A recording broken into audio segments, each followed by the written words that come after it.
ดีทุกคนวันนี้เขามางานวีเทลวางเวียงแล้วก็จบไปแล้ว7 กิโลคนอ่อนไหนลง7 กิโล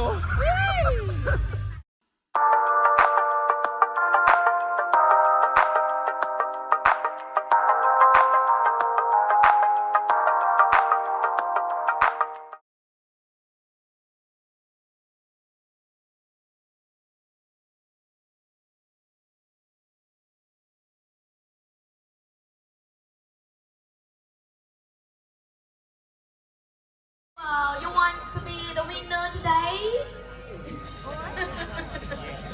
ตอนนี้กลับคืนเวลาเขาไปแล้วห้ามมาไก่จ่วยเด็ดขาดเด้อ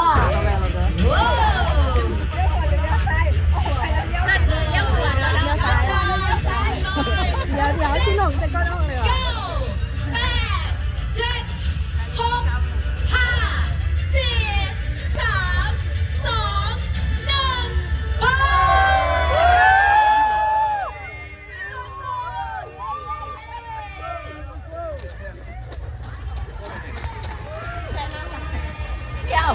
ไปใส่เลยแค่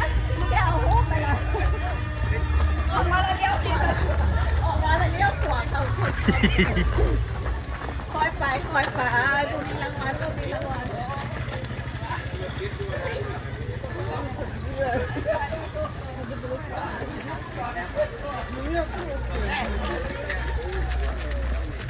ตัวปีนี้บูมีหูไหนงัวกระงงว่าฝูงคนเห็ดเอียงอยู่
คล้ายๆกับปีนขึ้นพางเงินบางอย่างเลย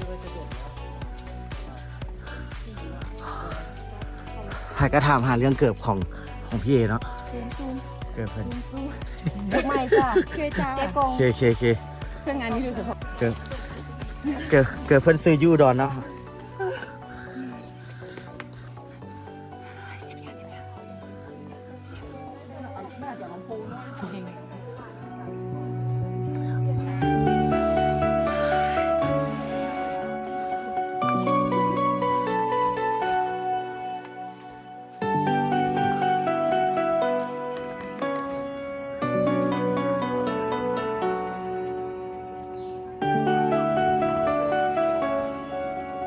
สนาม7 โลนี่ก็ค่อนข้างโหดหน่อยนึงเนาะมีการขึ้นโอ้ยเตะ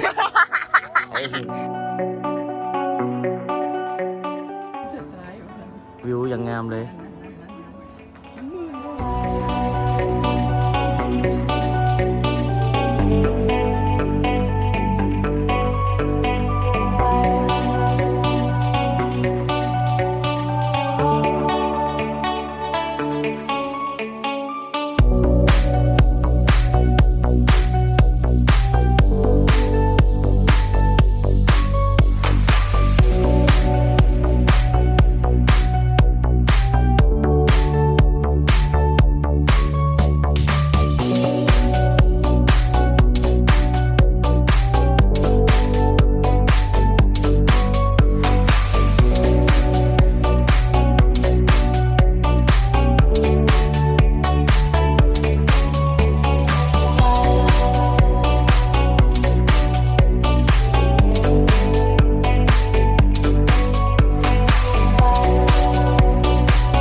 ผู้เลยเจอท้องนา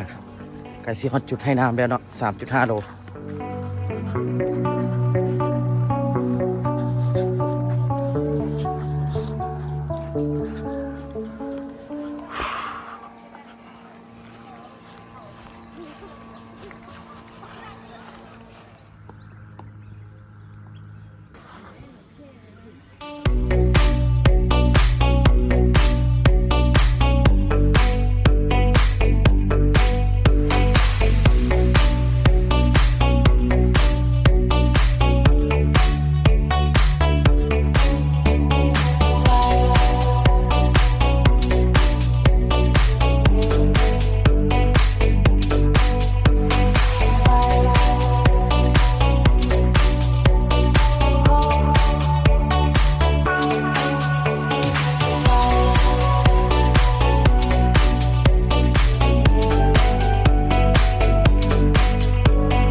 เอาจ้อยโคตรดุลเลยเอาจ้อยก็ มาได้เรียนแล้วมาเตรียมปีได้ไปได้ เข้าใจแล้ว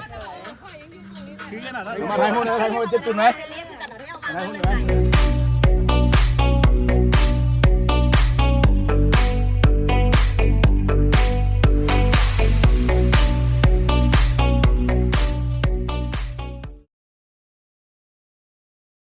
ย สบายดีวันนี้เขามางานบางเวียงดีเทลไม่หรอเอาไว้